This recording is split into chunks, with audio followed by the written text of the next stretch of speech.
जून में गर्मी के सितम के बाद जुलाई में मानसून ने दस्तक दी। बादल बरसना शुरू हुए, खेतों में फसल लहलहाने लगी और लोगों के चेहरे खिल उठे। जिस मानसून का लोग टकटकी लगाए इंतजार कर रहे थे, अब वही मानसून लोगों को घर में कैद कर रहा है।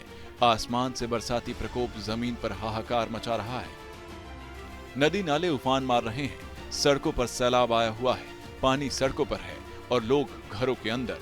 ये हाल किसी एक जिले, शहर या राज्य का नहीं है। तमाम शहरों में इस मूसलाधार आफत ने सितम ढाया हुआ है। उत्तराखंड में बारिश ने कहर बरपाया हुआ है। नदी में तो बहाव जोरदार है ही, सड़कों पर आया पानी भी उतना ही रफ्तार से बह रहा है। अब इन तस्वीरों को देखिए। तेज बहाव के बीच ये युवक बाइक लेकर घुस गए और अगले ही पल जो हुआ वो आप खुद देखिए। सड़कों पर आया सैलाब अब जान लेने पर तुल गया है और इन नासमझों को क्या ही कहें, जो इतनी तेज बहाव में जान जोखिम में डालकर इसे पार करने का करतब कर रहे हैं। क्या पहाड़, क्या मैदान, हाल सब जगह एक ही है। इटावा शहर का ये हाल देखिए। गाड़ियों की रफ्तार थम चुकी है और बादल पूरी रफ्तार के साथ बरस रहे हैं। सड़कें लबालब हैं। अंडरपास में इधर से उधर जाना मुश्किल हो गया है। जिन गाड़ियों के सहारे लोग चलते हैं, अब उन गाड़ियों को लोगों के सहारे चलना पड़ रहा है। मजबूरी ऐसी है कि घर से स्कूल के लिए निकले छात्र गाड़ियों में धक्का लगा रहे हैं। अब इस स्कूल की बस को भी देख लीजिए। बस में बच्चे बैठे हैं और बस पानी में खड़ी है। अब इसे नगर निगम की लापरवाही ना कहें तो और क्या कहें।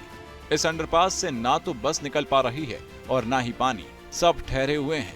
आसपास खड़े लोगों ने भी इस हालत को देखा और पानी में फंसी इस बस को धक्का लगाकर बाहर निकाला। स्थानीय लोगों की सुने तो उनका यही कहना है कि मानसून आता है, हल्की सी फुहार गिरती है और अंडरपास लबालब हो जाता है। हम इस समय मौजूद हैं इटावा के ये मैनपुरी मार्ग पर। ये मैनपुरी अंडर मार्ग पास है और जहां आप ये पानी भरा हुआ देख रहे हैं, ये कोई नदी नहीं है, जबकि ये एक रास्ता है और जो सीधा ये रास्ता इटावा शहर को हाईवे से जोड़ता है। आप देख रहे होंगे किस तरीके से लोग इस पानी में फंसकर निकलते हुए आ रहे हैं। पानी करीबन यहाँ 4 से 5 फुट गहरा यहाँ पानी भरा हुआ है, जबकि आज इटावा में सिर्फ रिमझिम बरसात सुबह से हो रही है, जिसका जीता जागता आप सामने उदाहरण देख सकते हैं। किस तरीके से यहाँ प्रशासन की पोल खुलती हुई नजर आ रही है। जहाँ प्रशासन नगर पालिका के द्वारा दावे तो खूब किए गए हैं, लेकिन यहाँ पानी निकालने की कोई भी व्यवस्था आज तक नहीं की गई है। लगातार हर वर्ष जब भी बरसात का मौसम आता है तो इस रास्ते को बंद कर दिया जाता है, क्योंकि रात में अगर बरसात होती है तो कभी भी यहाँ पानी भर सकता है और गाड़ियाँ इसमें फंस सकती हैं। अब श्रावस्ती का हाल देख लीजिए। यहाँ बारिश के बाद राप्ती नदी ने कहर बरपाना शुरू कर दिया है। रौद्र रूप ले चुकी ये नदी अब खतरे के निशान को पार कर चुकी है और जो लोग कभी इस नदी के पास पानी के लिए आते थे, अब यही पानी उन लोगों के घर तक पहुँच चुका है। जिले में बाढ़ जैसे हालात बन चुके हैं। प्रशासन मुस्तैद है, कह रहा है कि हमने हर समस्या से निपटने की तैयारी कर ली है। बाढ़ के दृष्टिगत जनपद श्रावस्ती अति संवेदनशील जिलों की श्रेणी में आता है। आगामी समय में बाढ़ की संभावना को दृष्टिगत रखते हुए बाढ़ से बचाव की सभी तैयारियों को पूर्ण कर लिया गया है। 19 बाढ़ चौकियों की स्थापना की गई है।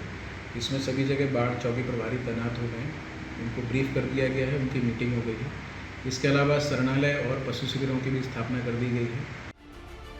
श्रावस्ती की राप्ती नदी ने अब तक के सारे रिकॉर्ड तोड़ दिए हैं। पहले भी ये नदी खतरे के निशान को पार करके गांव में तबाही मचा चुकी है, लेकिन इस बार इसका रौद्र रूप देखकर यही लग रहा है कि ये कई गांवों को अपने चपेट में लेने के लिए दौड़ी चली जा रही है। श्रावस्ती के राप्ती नदी भकला पुल पे मैं इसमें मौजूद हूँ। यहाँ के आसपास के गांव में भारी तबाही देखने को मिल रही है। बाढ़ और बारिश से लोग परेशान हैं। अपने घरों से निकल के वो सड़कों पे आते हुए दिखाई दे रहे हैं। अपने घरों से वो सुरक्षित जगहों पर पलायन करने के लिए मजबूर है।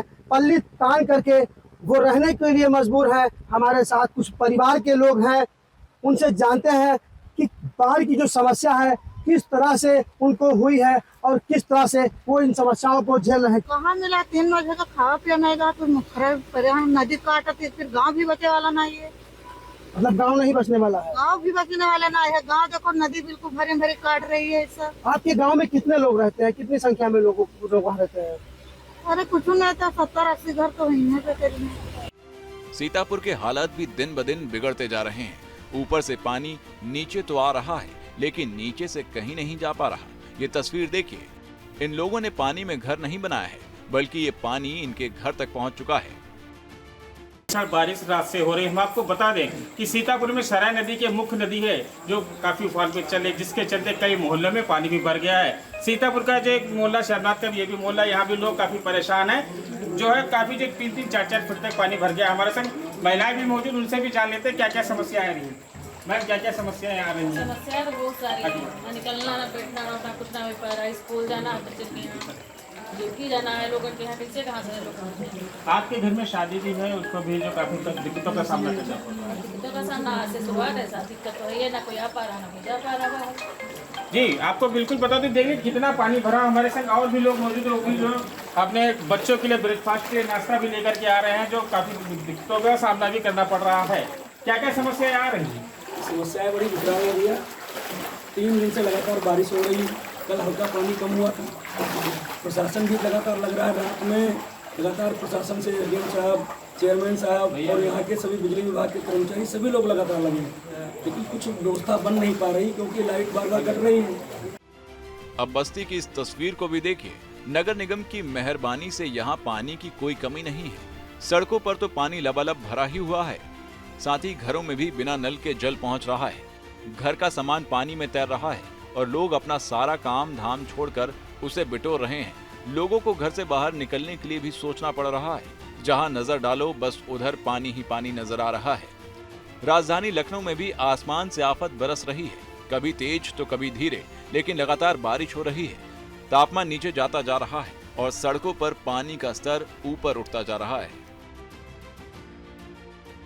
लखनऊ और आसपास के इलाके में झमाझम बारिश हो रही है। आसपास के जनपद हैं, चाहे सीतापुर की बात करें, बाराबंकी की बात करें, तमाम जगह पे जलभराव देखने को मिल रहा है। और लखनऊ की अगर हम बात करें तो कल शाम से ही रुक रुक कर बारिश हो रही है, जिसकी वजह से सड़कों पर जो ट्रैफिक है वो काफ़ी कम दिखाई पड़ रहा है। इसके साथ ही अगर हम बात करें तो मौसम विभाग ने इस बात का अनुमान लगाया है कि आने वाले 2-3 दिनों तक इसी तरह से जो है वो बारिश होती रहेगी। आने वाले समय में अगर हम बात करें तो सबसे बड़ी मुसीबत ये दिखाई पड़ रही है कि गंडक नदी जो है उसमें नेपाल की तरफ से 3 लाख क्यूसिक पानी छोड़ दिया गया है और आने वाले समय में 2-3 दिनों में ये पानी जो है नदी के किनारे वाले जो गांव हैं, जो डूब क्षेत्र हैं, वहां पर लोगों को प्रभावित करेंगे, वहां पर जलभराव हो जाएगा।